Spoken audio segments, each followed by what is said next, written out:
Hello everybody. In today's video I am going to explain you how to implement an CMOS full adder in LT Spice.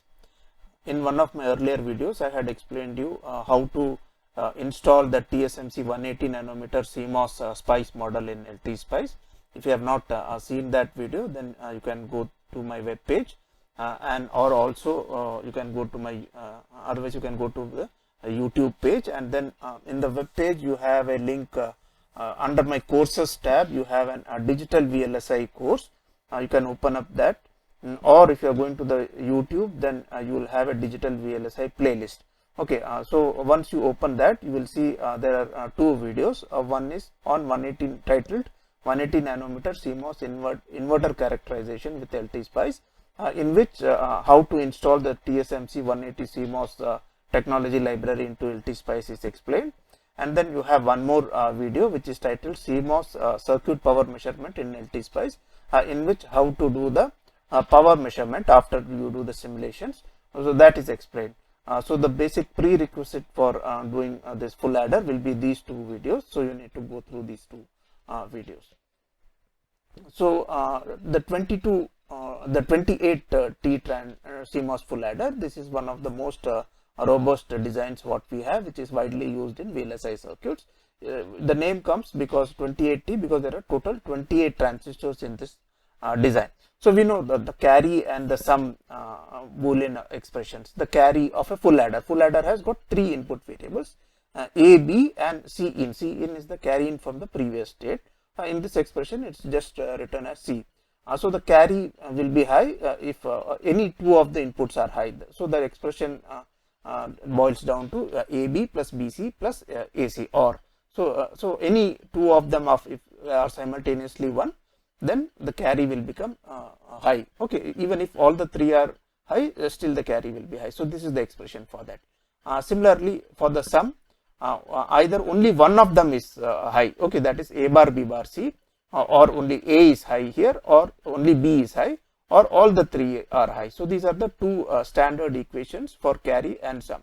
But if you try to implement these expressions as it is, then it is going to take a large number of transistors.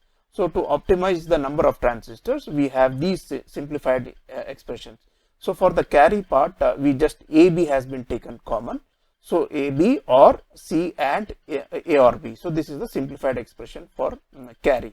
So this can be implemented here. If you see here, carry is here and AB is the OR, right? So C or A and B.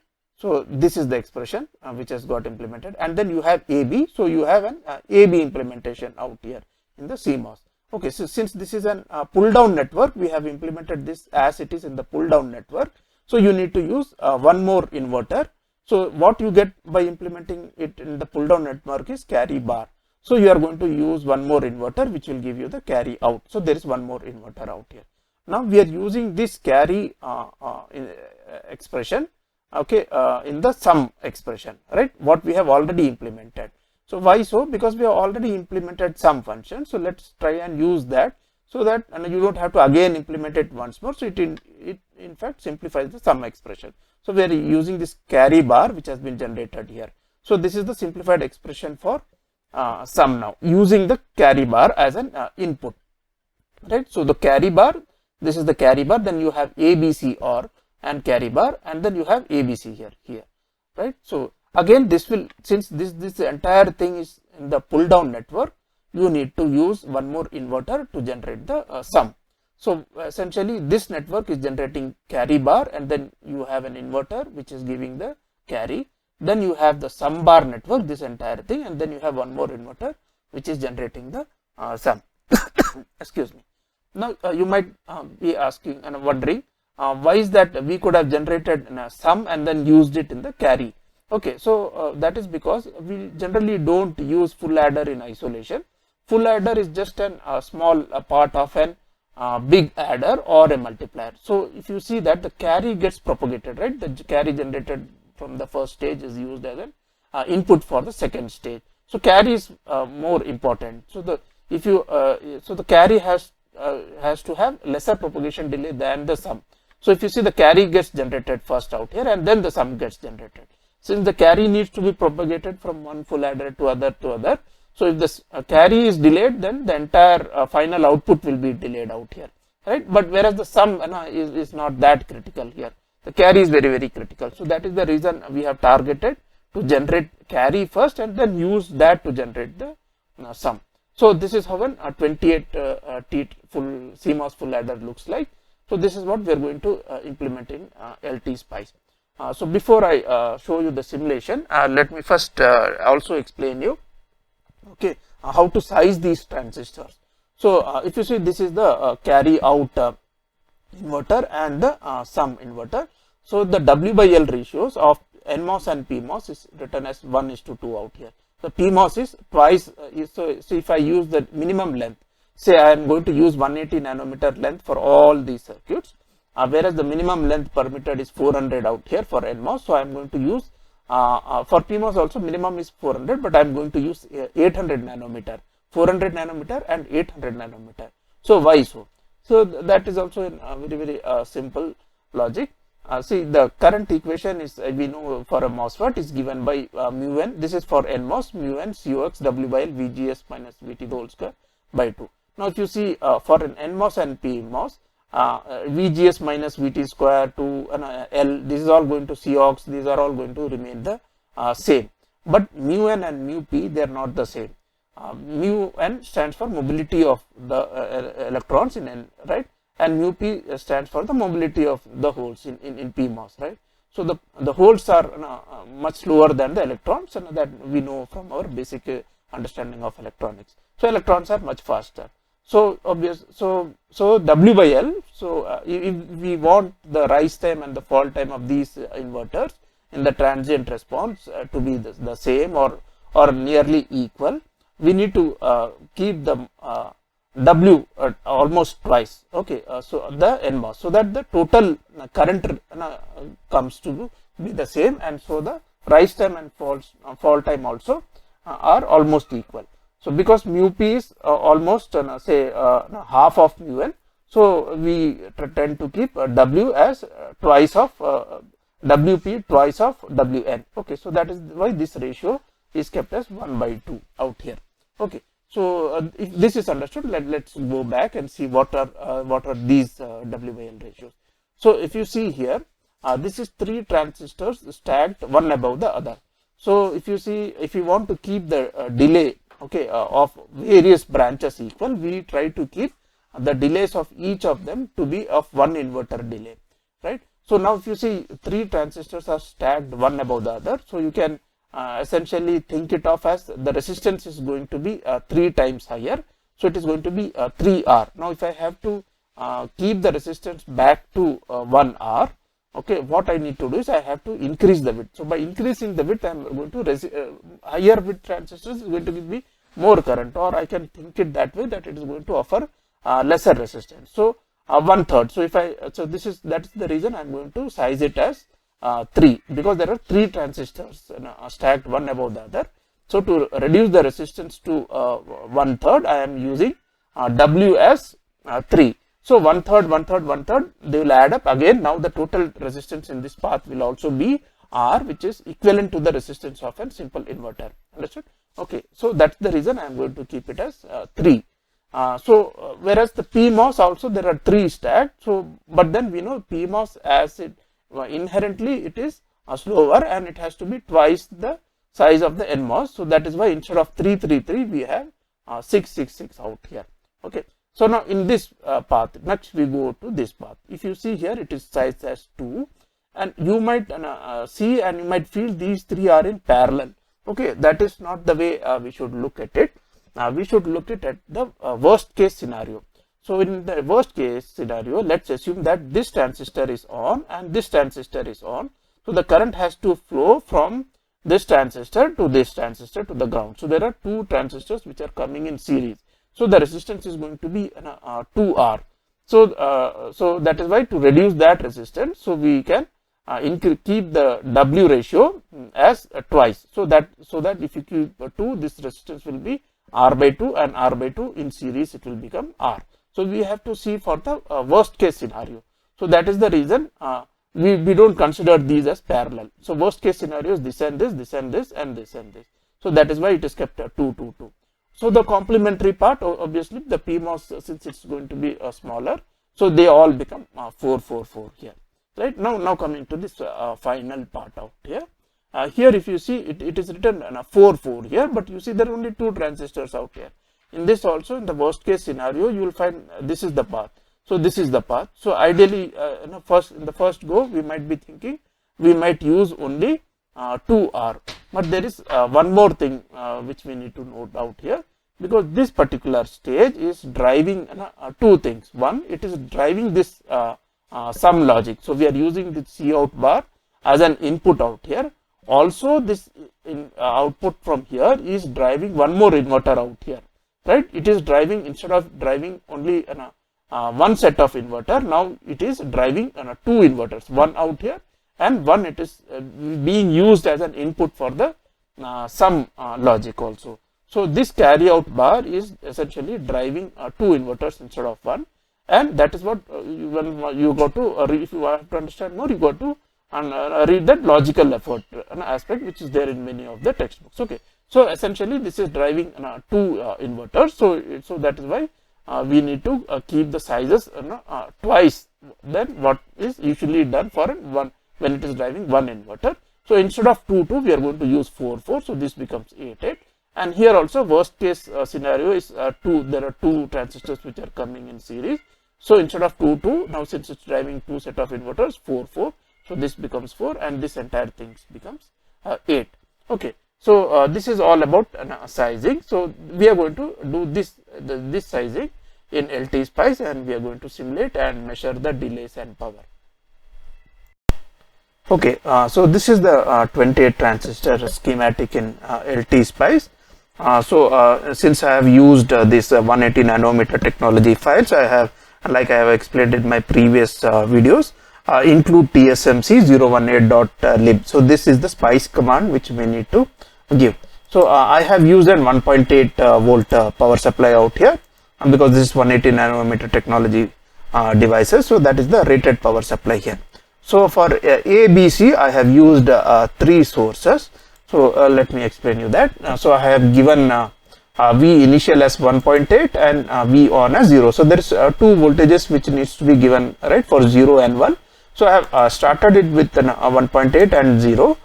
So that I get a sequence of a proper sequence. So you will see that once you see the waveform, you will understand why I have given 1.8 and 0 here. You can give the other way around also. So this is 2 different voltages which I have given out here. I have given a rise time of 10 picoseconds and fall time of 10 picoseconds. T on for the A input is 5 nano and the period is 10 nano. Okay. So that is the one input. For the second input, everything remains same. Only I have changed the T on and T period as double of it. And instead of 5 and 10, I have given 10 and 20. So I have given twice that. And here I have given 20 and 40. So why so is that once I do a trans simulation of 40 nano, I will get all the 8 possible combinations, right? With these 3 inputs, there are 8 different combinations. So all the 8 different combinations will be generated out here, so that I can check the 100% functionality of the circuit. So that is the reason now why I have given these 3 type of waveform signals out here. So this is the carry signal. Okay, now if I see the sizing of this, like I explained here, for the inverter, this is the minimum possible width, 400 nano. Here if you see, it is 800 nano for the PMOS. So these are for the inverters. Carry, if you see, this is 400 and this is 800 and length is 180 nano, right? For this it is going to be 3W that we have seen here. So that is why 3W 400 is now just a second. So 3W has to be 400 into 1200. So I think I have erroneously given as 1600.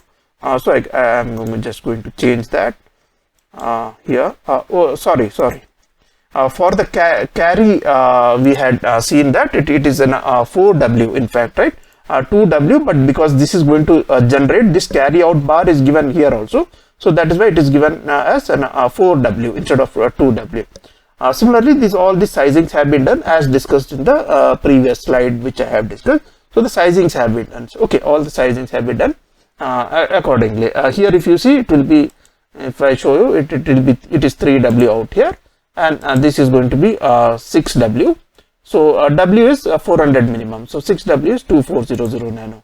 So this is how all the sizings has been done. Another thing which you need to be very careful is, see, if you see, this is the body, this is ground here. Okay, don't try and connect it with the source out here, right? Because when you do a layout, okay, you can't have this body terminal and this body terminal at different potentials. If you try to connect these two things, there will be a some situation in the circuit where, if you suppose in this, instead of giving ground, you connect this body to this source, right? So in what happens in some, say, particular combination, the output node voltage here might be 1 out here because this is switched on and these are switched off. So this will be 1 out here, and from this MOS, the body will get an connection of, will get a 1 volt or a high voltage signal, whereas here the body is connected to the ground. So your power supply might get shorted to the ground. Okay, so never do that. So all the body connections needs to be connected to the ground. So this is the common mistakes which students do, that they keep connecting the body with the source. So that should not be done here. Similarly, for the PMOS devices, if you see here, this should not be connected again to the source out here, but it should be connected to the highest potential in the circuit, which is VDD in this case. So I have named this wire as VDD. I have given a label here. I have given a label here. So VDD here. So these are the things which you need to take care. Another thing is to ensure that the circuit doesn't look clumsy. You can use the net names. Like I have named this wire as A, and I have named this wire A, so automatically this is connected. You don't have to pull a wire and keep connecting these and make the circuit look clumsy. Okay, so wherever you have put the names as A, in fact all those nets will be connected when the system does a simulation. So it will assume that all these are connected. Similarly, B and C, I have named all them, so I have tried to make it as neat as possible. So let's run a simulation now. And let me plot the three signals, right? This is A, this is B, and this is C, and this is going to be my sum, and this is going to be my carry. So let me expand this, and let me add a few more plot panes. Okay, I'm going to add. Okay, and now I am going to pull A here, and then I am going to pull B here, I am going to pull C here, and this is the sum, right? Now if you see A, B, C, all the 8 possible combinations are available here when I have run it for 40 nano, and you can verify the results for sum. Okay, this is an 1 0 0, so the sum is 1 out here. Here 0 0 0, so sum is 0. Similarly, for if I take one more condition here, it is 1 1 and 0. So 1 1, the sum will be 0 and carry will be n. So this is so the logic is perfectly fine. Now I need to find the delays, right? So now if you see, there is one edge out here, one edge out here, one edge out here, one rising edge, falling edge, rising edge, falling edge, rising edge. So you need to find all the delays and take an average of that, right? So so one method of doing it out here, it is I right click out here, and then I take a cursor out here. Okay, this is known as the cursor. So I have taken a cursor out here, and now I move this cursor. So I have to see the LT Spice. What it does is, it doesn't it's not that user friendly like in a cadence where you can place the marker. So you have to slowly move and place the marker somewhere in the between out here, and you have to note the time. Okay, now here I can see that the horizontal time out here is 20.129 millisecond, right? whereas the input has changed somewhere out here. Okay, the input will be close to 20. So 0.129 is the extra time which this has taken to reach the 50% point. So the delay will be 129 picoseconds, right? So you have to put a marker in the on the input waveforms also. If you have given a very sharp time, so you can assume that will be at around 20 or 21 picosecond or something. That depends on the rise time which you have given out here. If you have given a very steep rise time, then you can neglect that. So this is how you find out the delay, by placing the markers. So this is from the 50% point where the input has changed to the 50% point where the output has changed, right? So you have to take the difference out here. So you can put these markers at all these different points and take the average of the sum, average of the carry, and then you need to tell, okay, this is the total delay of the thing. Okay, so in fact this is one of the simplest way to do it, but then this is not the worst case scenarios. Okay, because if you see here, A, D, C, all of them are changing in one go, right? So you can shift these waveforms. Again, you can give a delay in these waveforms and make only one input change at any given time. Okay, so that will generate even more test vectors, and then from the circuit you need to find out what is the worst case test vector, and accordingly you can compute the worst case delays also. Okay, but for a preliminary investigation, this is good enough by taking all the different combinations and then trying to find the average delay here. Okay, so this is how you compute the delay. Now the other thing which we need to compute is the power. Okay, so for power, if you see, if I press, there is two options. First is I press an Alt, and if I see there is one thermometer kind of thing, so I am going to the power supply.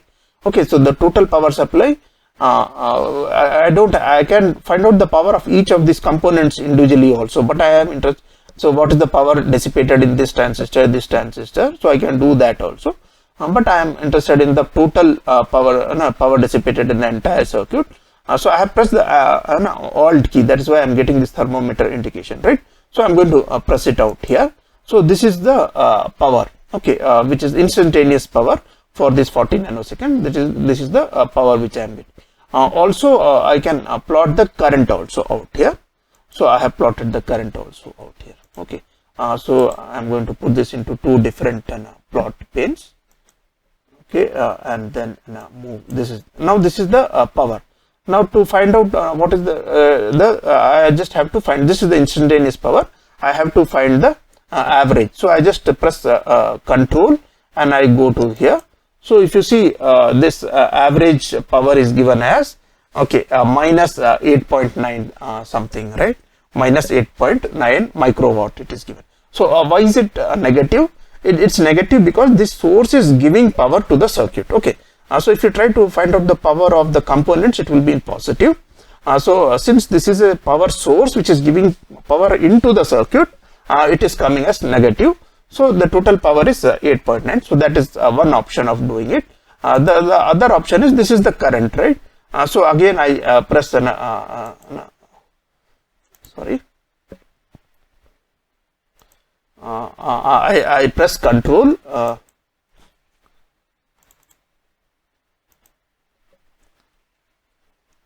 Okay, I press control, I get the average current, which is enough. It is giving us 4.9 or something, and then in this case I can multiply, since the voltage is constant, I can multiply it by 1.8. This is the current which is given by the power supply source VDD, right? So current into voltage will give me the power. So these are the two options: either you plot the current directly, current, and then multiply it with the voltage, or you can plot the power and take the average in this case. So this is how we have seen how to compute the delay and the power, and then PDP, obviously you will have to multiply these two and take the PDP. Okay, so that's all for today. In case you have any doubts, you can post it in the YouTube channel. I will try and reply and try to clear your queries. Okay, thanks a lot.